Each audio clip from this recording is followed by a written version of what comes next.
Hello అండి, నమస్తే. Welcome to SA social classes అండి for TET and DSC. So last క్లాస్లో న్యాయశాఖ సంబంధించినటువంటి ప్రాముఖ్యం అయిపోయిందండి. సో ఇప్పుడు న్యాయశాఖ నిర్మాణం అండి. ఓకేనండి. న్యాయశాఖ నిర్మాణం అన్ని దేశాల్లో ఒకే విధంగా లేదు. ఇంగ్లాండ్లో ఎగువ సభ అయిన ప్రభువుల సభ అత్యున్నత న్యాయశాఖ. ఓకేనా అండి. ఇంగ్లాండ్లో ఎగువ సభ అయిన ప్రభువుల సభ అనేది అత్యున్నత న్యాయశాఖ. ఆ సభలోని న్యాయ కమిటీ 9 మంది సభ్యులతో దేశానికి అత్యున్నత న్యాయశాఖగా వ్యవహరిస్తుంది. ఎంతమంది ఇక్కడ? 9 మంది సభ్యులతో దేశానికి అత్యున్నత న్యాయశాఖగా వ్యవహరిస్తుంది. కొన్ని దేశాల్లో న్యాయమూర్తులను శాసనసభ ఎన్నుకుంటుంది. కొన్ని దేశాల్లో న్యాయమూర్తులను కూడా శాసనసభ అనేది ఎన్నుకుంటుంది. స్విట్జర్లాండ్లో న్యాయమూర్తులను ప్రజలే ఎన్నుకుంటారు. స్విట్జర్లాండ్లోనేమో న్యాయమూర్తులను ప్రజలు ఎన్నుకుంటారు.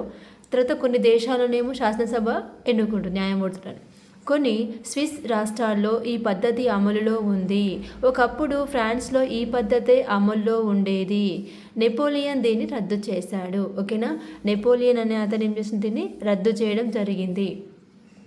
నెక్స్ట్, అమెరికాలో న్యాయమూర్తులను అధ్యక్షుడు నియమిస్తాడు. ఓకేనా. అమెరికా న్యాయమూర్తులు నియమిస్తే ఇక్కడ అధ్యక్షుడు నియమిస్తారు. ఈ నియామకాలను సెనెట్ ఆమోదించాల్సి ఉంటుంది. ఓకేనా అండి. సెనెట్ అంటే ఏం చెప్పినామండి? శాసనసభ. ఓకేనా. సెనెట్ అంటే రాజ్యసభ అనుకుంటా అండి. ఒక్క నిమిషం.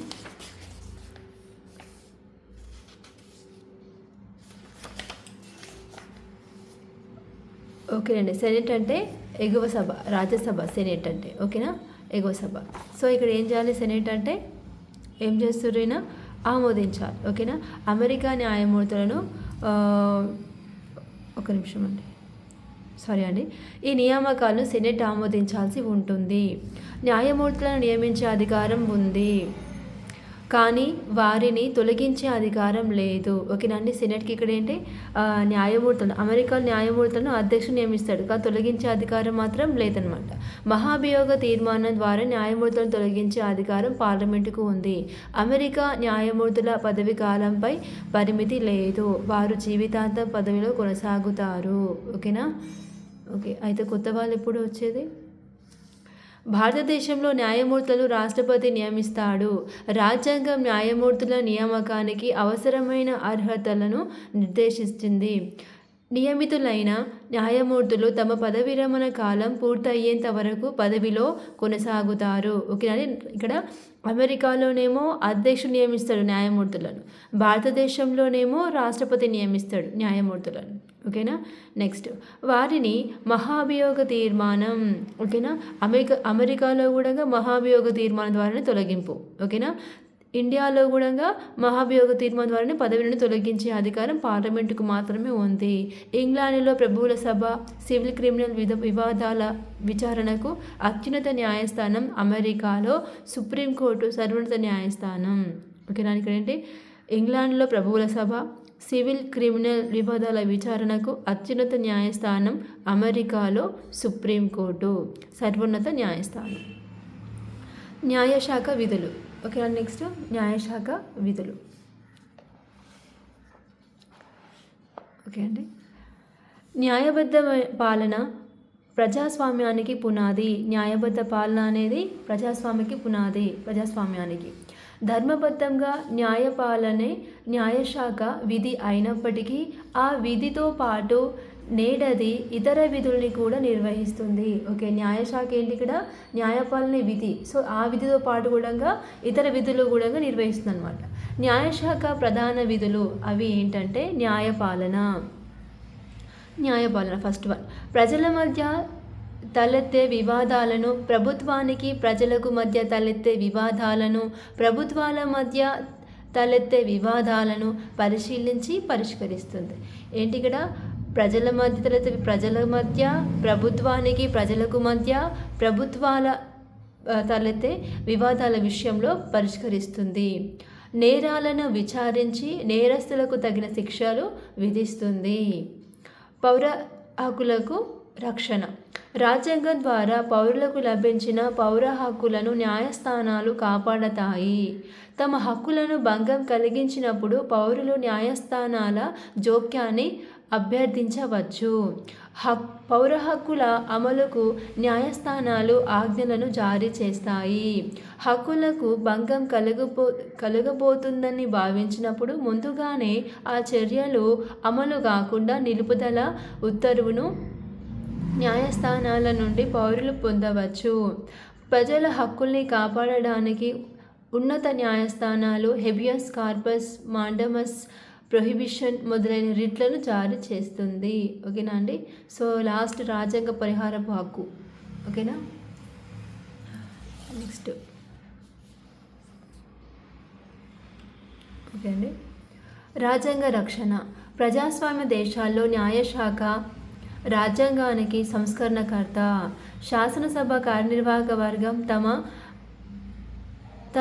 విధుల నిర్వహణలో రాజ్యాంగానికి విరుద్ధంగా వ్యవహరిస్తే ఆ చర్యలను రాజ్యాంగ విరుద్ధమైనవిగా ప్రకటిస్తుంది. ఏంటి ఇక్కడ? ప్రజాస్వామ్య దేశాల్లో న్యాయశాఖ రాజ్యాంగానికి సంరక్షణకర్త, శాసనసభ కార్యనిర్వాహక వర్గం తమ విధుల నిర్వహణలో రాజ్యానికి విరుద్ధంగా వ్యవహరిస్తే ఆ చర్యలను రాజ్యాంగ విరుద్ధమైనవిగా ప్రకటిస్తుంది. చట్టాలను, రాజ్యాంగాన్ని వ్యాఖ్యానించడం ద్వారా ప్రభుత్వ చర్యలు, శాసనసభ చట్టాలు రాజ్యాంగబద్ధంగా ఉన్నాయో లేదో పరిశీలిస్తుంది. రాజ్యాంగ విరుద్ధమైన అంశాలు అమల్లోకి కాకుండా ఆజ్ఞలను జారీ చేస్తుంది. ఇక్కడ ఏంటి? రాజ్యాంగ విరుద్ధమైన అంశాలు అమల్లోకి రాకుండా ఆజ్ఞలను జారీ చేస్తుంది. న్యాయస్థానాలకున్న ఈ అధికారాన్ని న్యాయ సమీక్ష అధికారం అంటారు. ఓకేనా అండి. న్యాయస్థానానికి ఉన్న ఈ అధికారం ఏమంటే ఇక్కడ న్యాయ సమీక్ష అధికారం అంటారు. అంటే ప్రజలకి సంబంధించిన విషయాల్లో శాసనసభ కార్యనిర్వాహక శాఖ చేసే విధుల నిర్వహణలో అవి విరుద్ధంగా ఉన్నాయి రాజ్యానికి అని తెలిస్తే వాటిని ఏమంటారు ఇక్కడ? తిరస్కరించే అధికారం కూడా న్యాయస్థానానికి ఉందన్నమాట. ఇక్కడ సమైక్య వ్యవస్థ, సమతుల్య రక్షణ. సమైక్య రాజ్యాల్లో న్యాయశాఖది కీలక పాత్ర. కేంద్ర రాష్ట్ర ప్రభుత్వాల మధ్య తలెత్తే వివాదాలను న్యాయస్థానాలు పరిష్కరిస్తాయి. ఇక్కడేంటి? కేంద్ర రాష్ట్ర ప్రభుత్వాల మధ్య తలెత్తే వివాదాలను పరిష్కరిస్తాయి. కేంద్రం రాష్ట్రాలు రాజ్యాంగం విధించిన పరిధులను అతిక్రమించి వ్యవహరించకుండా చూస్తుంది. కేంద్ర రాష్ట్ర ప్రభుత్వాల మధ్య జరిగిన అధికారాల పంపిణీలో తలెత్తే వివాదాలను పరిష్కరిస్తుంది. ఓకే అండి. ఇది సమైక్య వ్యవస్థ, సమతుల్య రక్షణ. సో కేంద్రానికి రాష్ట్ర ప్రభుత్వాల మధ్య జరిగే వివాదాలని పరిష్కరిస్తుంది అన్నమాట. ఓకేనా. నెక్స్ట్ రాజ్యాధిపతికి సలహాలు. కొన్ని రాజ్యాల్లో ఉన్నత న్యాయస్థానం రాజ్యాధినేత కోరికపై ప్రభుత్వానికి న్యాయ సలహాను అందజేస్తుంది. ఉదాహరణకు భారతదేశంలో రాష్ట్రపతికి ఒక ప్రభుత్వ నిర్ణయం రాజ్యాంగపరంగా సమర్థనీయమా కాదా అదే సందేహం. అంటే ఇక్కడ ఏంటి? రాష్ట్రపతికి ఒక ప్రభుత్వ నిర్ణయం తీసుకోవాలనుకోండి. ఆ నిర్ణయం అనేది రాజ్యాంగపరంగా సమర్థవంతమైందా కాదా అనే సందేహం ఏర్పడితే ఉన్నత న్యాయస్థానానికి సలహా కోసం నివేదించవచ్చు. అప్పీళ్ల విచారణ. ఉన్నత న్యాయస్థానం కింది కోర్టుల తీర్పులపై కక్షిదారుల చేసుకున్న అప్పీళ్లను కక్షిదారులు చేసుకున్న అప్పీళ్లను విచారించి తీర్పులను ఇస్తుంది. కొన్ని సందర్భాలలో కింది న్యాయస్థానం ఇచ్చిన తీర్పులను ఖరారు చేస్తుంది. మరికొన్ని సందర్భాల్లో ఆ తీర్పులను రద్దు చేస్తుంది. అంటే కొన్నిసార్లు కింది స్థాయి ఇచ్చిన కోర్టులు ఇచ్చే తీర్పులను ఓకే చేస్తుంది, కొన్నిసార్లు అది రద్దు చేస్తుంది అన్నమాట. అంటే కింది కోర్టు ఇచ్చినటువంటి తీర్పులు అనేటివి న్యాయంగా ఉంటే ఖరారు చేస్తుంది. ఒకవేళ అందులో ఏదైనా కొంచెం మిస్టేక్లా అనిపిస్తే దాన్ని రద్దు చేస్తుంది ఆ తీర్పుని. రికార్డుల భద్రత. విచారణకు వచ్చిన వాద్యాలకు సంబంధించిన అన్ని తీర్పులను న్యాయస్థానం భద్రపరుస్తుంది. ఇది వివిధ కేసుల పరిష్కారంలో న్యాయవాదులకు, న్యాయమూర్తులకు ఉపయోగపడుతుంది. సో తీర్పులన్నీ ఏం చేస్తే ఇక్కడ న్యాయస్థానం అనేది భద్రపరుస్తుంది. ఓకేనా? భద్రపరిచి అదేమవుతుంది, మళ్ళీ అవి వివిధ కేసుల పరిష్కారం కోసం మళ్ళీ అలాగే కేసులు వచ్చినప్పుడు వాటి పరిష్కారం కోసం న్యాయవాదులకు, న్యాయమూర్తులకు ఉపయోగపడుతుంది అన్నమాట. పరిపాలనా సంబంధ నియమాల రూపకల్పన. న్యాయస్థానాలు పరిపాలన పరంగా కొన్ని నిబంధనలు నిర్వహిస్తాయి. దేశంలోని న్యాయస్థానాల్లో పనిచేసే ఉద్యోగం, సర్వీసు నిబంధనలు రూపొందిస్తుంది. న్యాయస్థానంలో పనిచేసే ఉద్యోగం, సర్వీసు నిబంధనలు రూపొందిస్తాయి. ఓకే. రాజ్యాధినేతగా వ్యవహరించడం. ఓకేనా అండి? రాజ్యాధినేతగా వ్యవహరించడం. కొన్ని దేశాల్లో కొన్ని సందర్భాలలో రాజ్యాధిపతి స్థానం ఖాళీ అయినప్పుడు, ఉపదేశాధిపతి ఎవరు లేనప్పుడు దేశ ఉన్నత న్యాయస్థాన ప్రధాన న్యాయమూర్తి తాత్కాలికంగా రాజ్యాధిపతిగా వ్యవహరిస్తాడు. అంటే రాష్ట్రపతి లేరు, ఉపరాష్ట్రపతి కూడా లేరు. అప్పుడు ఏం చేయాలి? ఇప్పుడు న్యాయస్థానం యొక్క ప్రధాన న్యాయమూర్తి ఎవరు ఉంటారో ఆయన తాత్కాలికంగా రాజ్యాధిపతిగా అనగా రాష్ట్రపతిగా వ్యవహరిస్తాడు. న్యాయశాఖ స్వతంత్ర ప్రతిపత్తి. ఓకేనండి? ఇక్కడ న్యాయశాఖ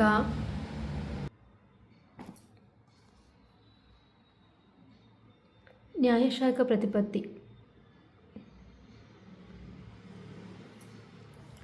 న్యాయశాఖ సక్రమంగా, స్వతంత్రంగా పనిచేయాలంటే దానికి శాసనశాఖతో, కార్యనిర్వాహక శాఖతో సంబంధం ఉండరాదు.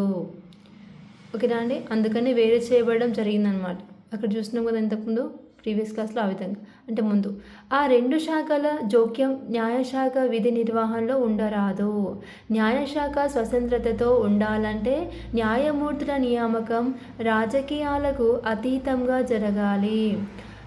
ఫస్ట్ పాయింట్ ఏంటి ఇక్కడ? న్యాయశాఖ స్వతంత్రతతో ఉండాలంటే న్యాయమూర్తుల నియామకం రాజకీయాలకు అతీతంగా జరగాలి. శక్తి సామర్థ్యాలు, ప్రతిభా వ్యుత్పత్తులు, స్వతంత్ర ఆలోచన శక్తి ఉన్నవారిని, సమర్థులను, అర్హతలున్న వారికి న్యాయమూర్తులుగా నియమించాలి. అంటే ప్రతిభావంతుల్ని, అదేవిధంగా ఆలోచన శక్తిని ఉన్నవారిని, స్వతంత్రంగా ఆలోచన శక్తి ఉన్నవారిని, సమర్థులను, అర్హతలు గలవారిని న్యాయమూర్తులుగా నియమించాలన్నమాట. న్యాయమూర్తులు స్వేచ్ఛగా వ్యవహరించాలంటే వారి ఉద్యోగ పరిస్థితులు ఆకర్షణీయంగా ఉండాలి. ఉద్యోగ పరిస్థితులు అనేది కూడా ఆకర్షణీయంగా ఉండాలన్నమాట. పదవిలో ఉన్నప్పుడు, పదవి విరమణ చేసేటప్పుడు వారికి తగిన రక్షణ ఉండాలి. పదవిలో ఉన్నప్పుడు, పదవి విరమణ చేసేటప్పుడు తగిన రక్షణ అనేది ఉండాలి. పదవి విరమణ తర్వాత వేరే పదవుల కోసం ఎదురు చూడకుండా ఉండాలి. పదవి విరమణ తర్వాత ప్రభుత్వ ఉద్యోగాల్లో చేరకూడదనే నియమం ఉండాలి. అప్పుడే వారు ఏ రకమైన ప్రలోభాలకు లోను కారు. న్యాయమూర్తుల తీర్పులపై విమర్శ ఉండకూడదు. పై పద్ధతులు, నియమాలు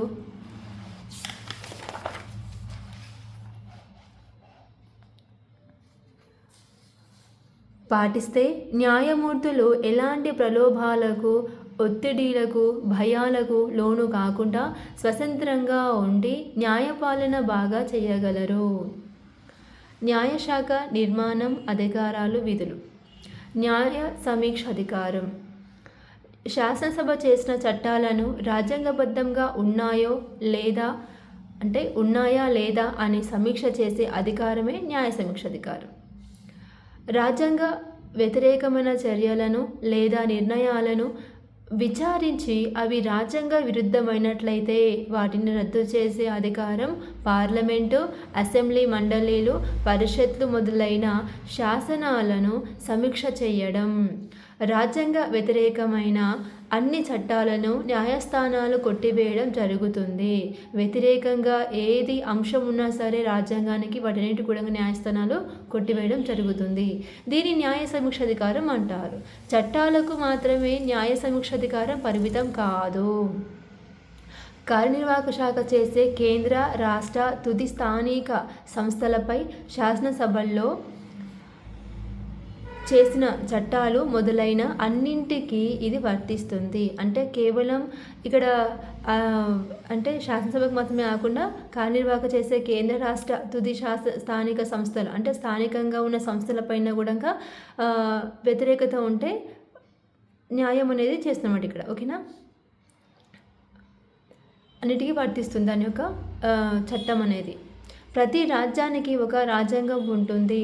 రాజ్యాంగ పరిమితులకు లోనైన మౌలిక శాసనం చట్టాలు ఉంటాయి. రాజ్యాంగం సమర్థించిన ప్రతి ప్రక్రియ, అన్ని చట్టాలు, తీర్పులకు అన్నీ కూడా రాజ్యాంగ పరిధిలోనే ఉంటాయి. న్యాయ సమీక్ష అన్ని దేశాలలో కనిపించదు. ఓకేనా అండి, న్యాయ సమీక్ష అన్ని దేశాల్లో కనిపించదు. న్యాయ సమీక్ష అనే భావన అమెరికాలో ఆవిర్భవించింది. న్యాయ సమీక్ష అనే భావన అమెరికాలో ఆవిర్భవించింది.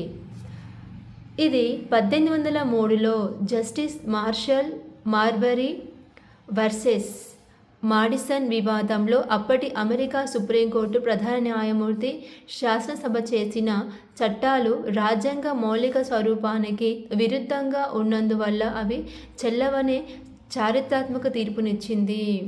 ఈ తీర్పు ప్రకారం శాసనసభ రూపొందించే చట్టాలు రాజ్యాంగ చట్టానికి అనుగుణంగా ఉన్నాయా లేవా అని పరీక్షించే అధికారం న్యాయస్థానాలకు ఉంటుందని మొట్టమొదటిసారిగా స్పష్టమైంది. ఓకేనా అండి, రాజ్యాంగ పరిధికి లోబడి చేసే చట్టాలు చేసే ముందు వివిధ సిద్ధాంతాలను, సూత్రాలను, భావనలన్నింటినీ సమీక్ష చేసి మాత్రమే చట్టాలు రూపొందించాలి. న్యాయ సమీక్ష అధికారం కింద సిద్ధాంతాలపై ఆధారపడి ఉంది.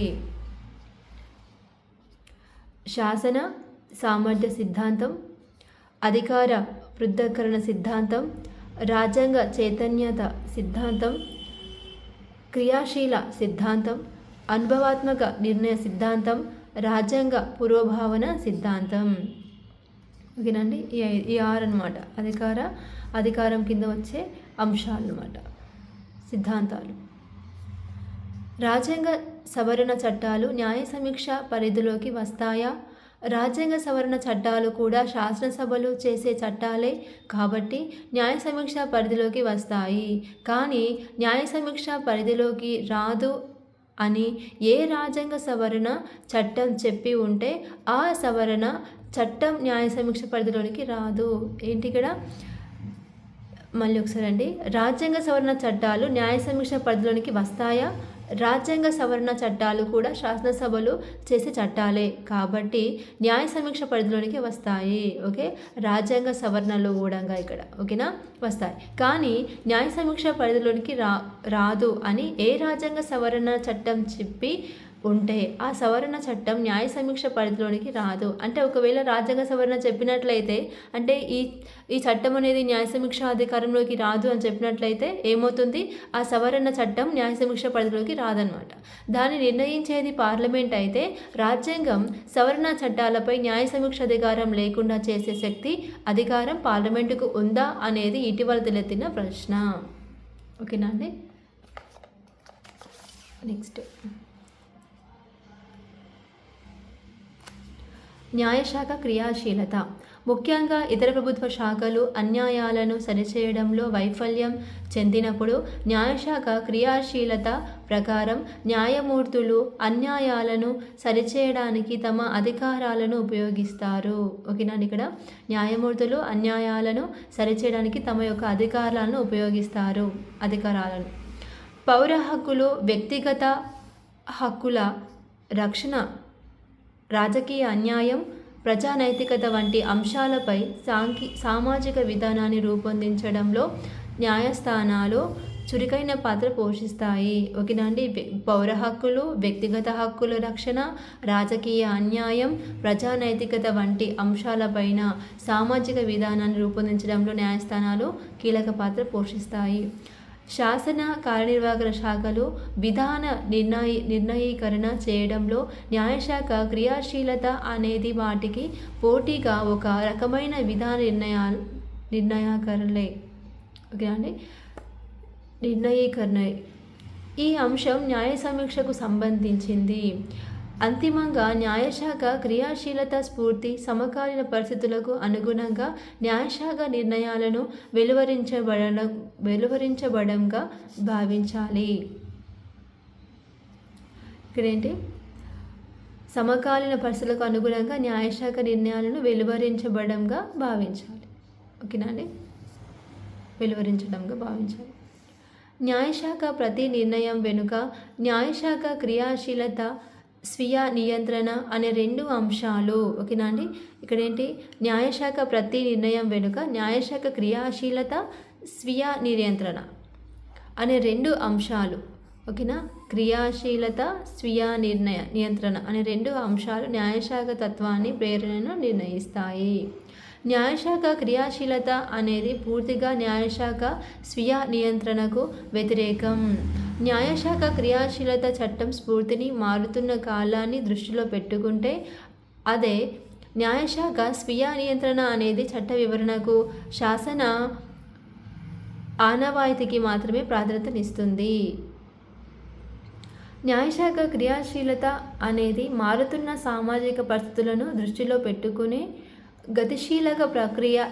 న్యాయశాఖ క్రియాశీలత అనే పదాన్ని 1947లో మొట్టమొదటిసారిగా ఆర్థర్ క్లెసింగర్ జూనియర్ ప్రతిపాదించారు.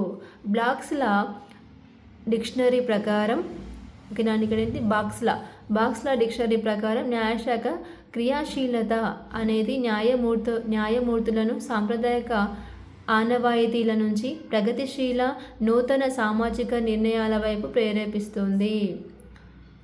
నెక్స్ట్, న్యాయశాఖ క్రియాశీలత ప్రభుత్వంగాల మధ్య సమతుల్యతను భంగపరుస్తుందనే విమర్శ ఉన్నప్పటికీ, ఈ మధ్య కాలంలో శాసన నిర్మాణ ప్రక్రియలు అనేది న్యాయశాఖ క్రియాశీలత ద్వారా ఒక కొత్త ఒరవడిని సంతరించుకుంది.